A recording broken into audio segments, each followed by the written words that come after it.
Bueno, muy buenas tardes. Hoy tengo el gusto de conversar con una persona que nos va a traer una información muy interesante sobre esa mezcla tan fascinante que hay entre el mundo del talento y el mundo de la innovación, que creo que es una palabra que nos tiene a todos en vilo porque muchos la entendemos, otros quizás no de la misma forma y definitivamente ya es parte de cualquier proceso en las empresas que hoy están buscando no solamente sobrevivir, sino consolidarse en su entorno, con sus personas, en su mercado y en su industria.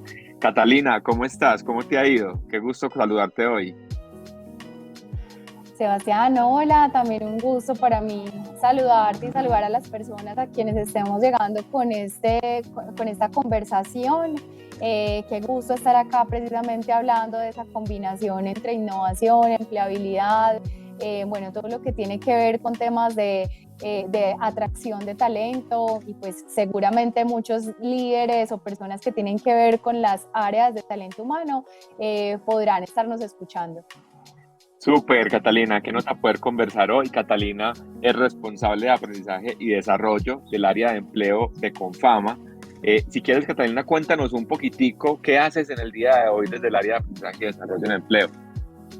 Claro que sí, entonces, bueno, como tú lo cuentas, responsable de aprendizaje y desarrollo, esto es un equipo en el que en conjunto con gestores de talento, gestores de aprendizaje, gestores de subsidio, gestores de becas, trabajamos para apoyar y acompañar a las personas en la búsqueda de una nueva oportunidad laboral. En general nos enfocamos en aquellas personas que se quedaron sin empleo. Las personas que pueden encontrar en este servicio pues encuentran un acompañamiento desde mentoría, desde temas de aprendizaje. Algunos se pueden postular como tal a becas, por ejemplo, si son jóvenes o mujeres, se pueden postular a un programa que se llama Alianza Empresarial por el Empleo de Jóvenes y Mujeres.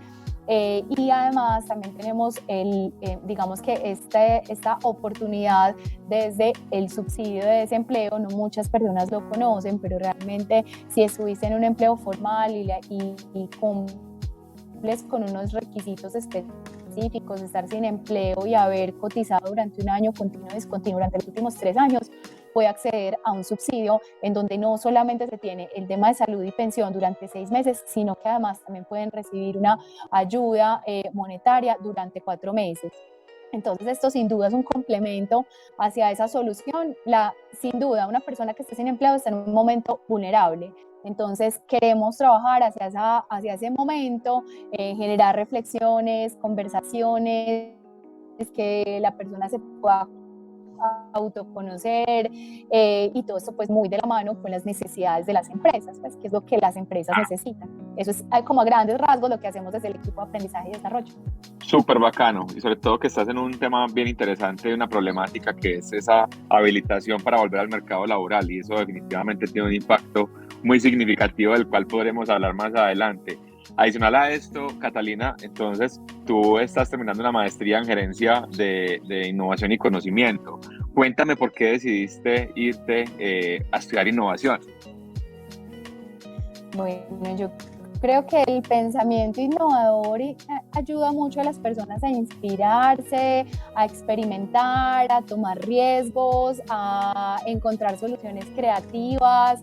Esto sin duda transforma organizaciones, pero también nos transforma como individuos. Entonces yo creo que la decisión tuvo mucho que ver, pues uno desde la parte personal de combinar dos cosas que era la empleabilidad y la innovación, y dos, también permitirnos entender y conocer cuál es ese potencial de innovación de las personas para desarrollarlo. Entonces, por eso incluso el foco, Sebas, porque en particular dentro de la maestría lo que hice fue como tener un enfoque ya no tan desde la organización, sino más desde las personas.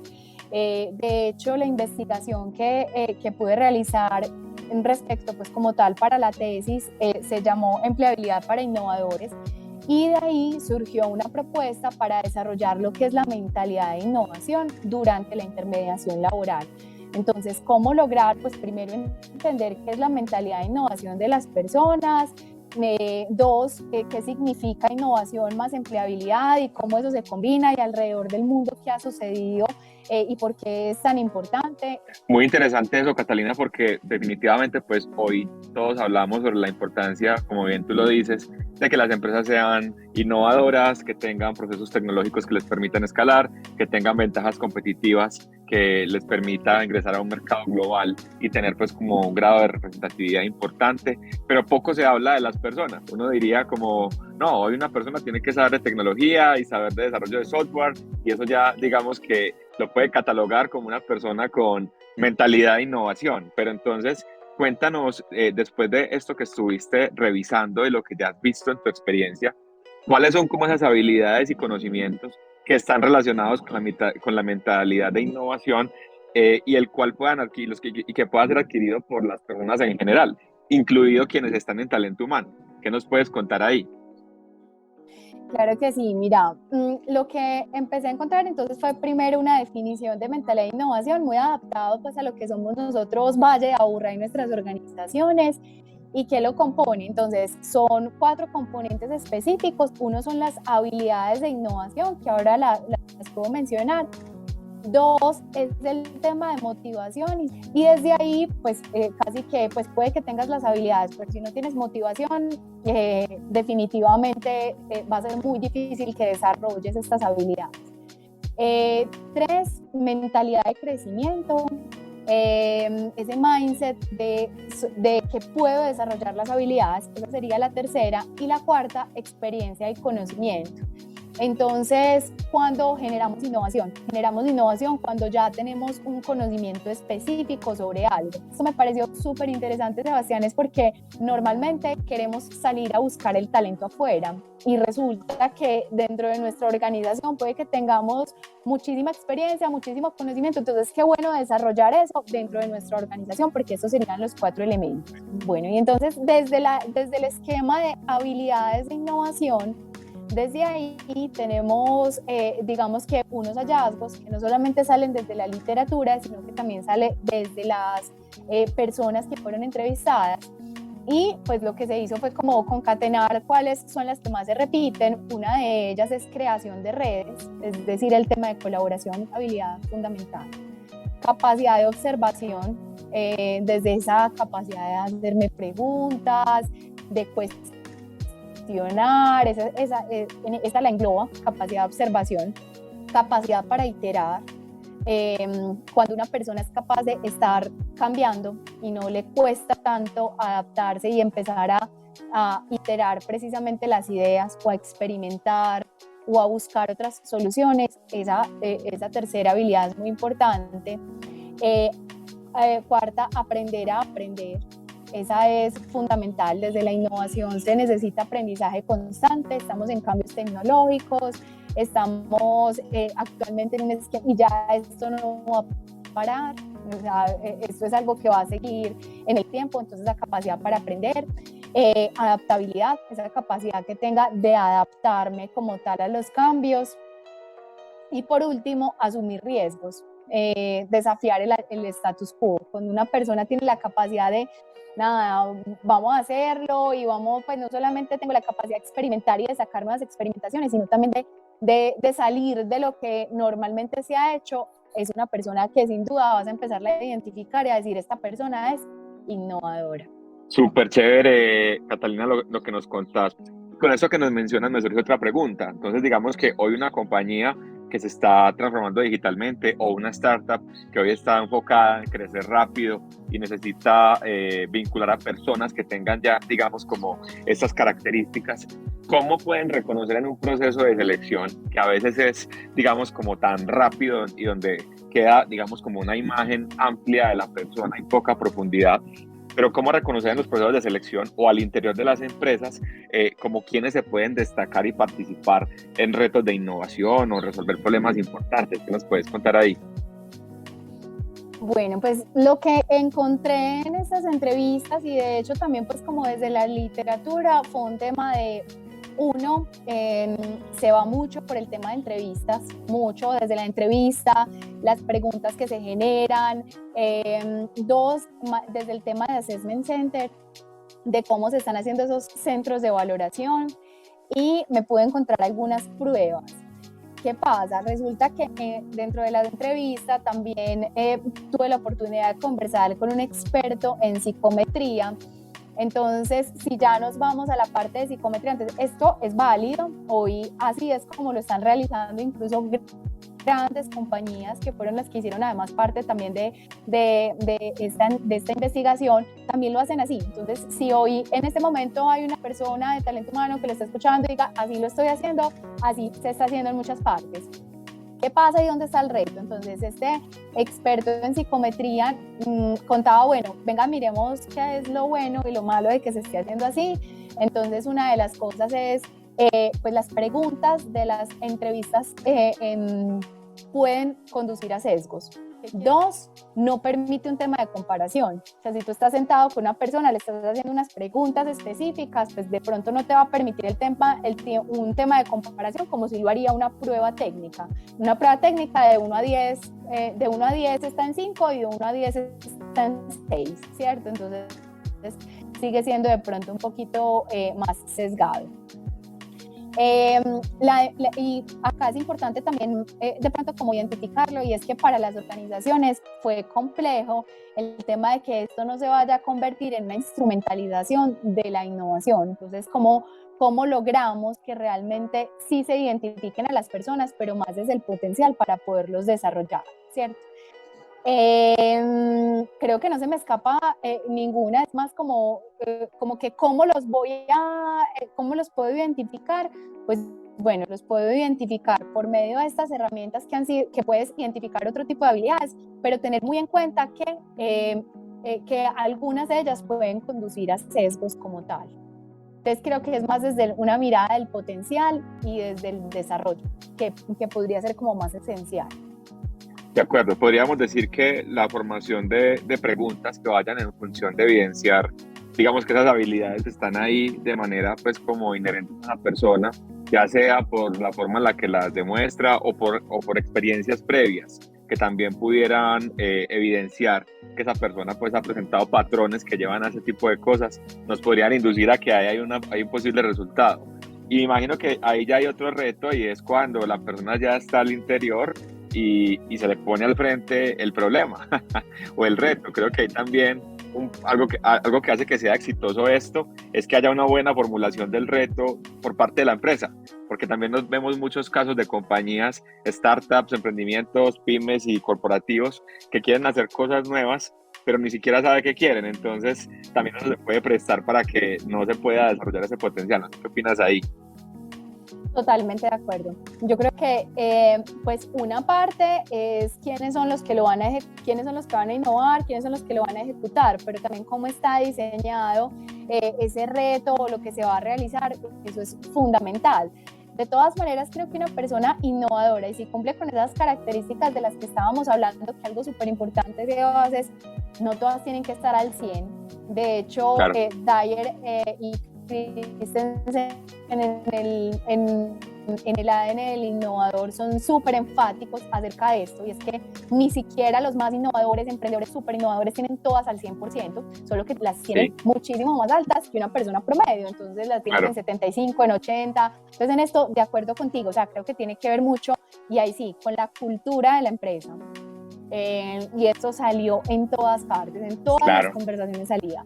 O sea, una cosa es que tú tengas una persona súper tesa, súper innovadora, le hiciste las pruebas y tú sabes que, pues desde el área de talento humano, sabes que estás entregando una persona al área como tal que cumple con esos requisitos, pero la cultura desde el líder, desde el equipo de trabajo, debe ser una cultura que también esté hacia la innovación. ¿Qué significa eso? Tolerancia al fracaso.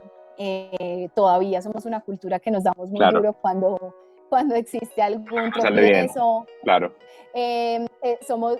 Tendemos mucho a decir, eso ya se hizo hace 2 o 3 años, eso no funcionó, entonces es baja adaptación al cambio, y que ya eso no tiene que ver con la persona, ya eso tiene que ver con el proceso y con el equipo de trabajo. Entonces, no, súper bacano eso, súper bacano. Y yo creo que sí, esa parte que mencionas de cultura, creo que puede ser uno de los retos más importantes que tienen las áreas de talento en este momento, en concordancia con esa mentalidad de innovación, por decirlo así.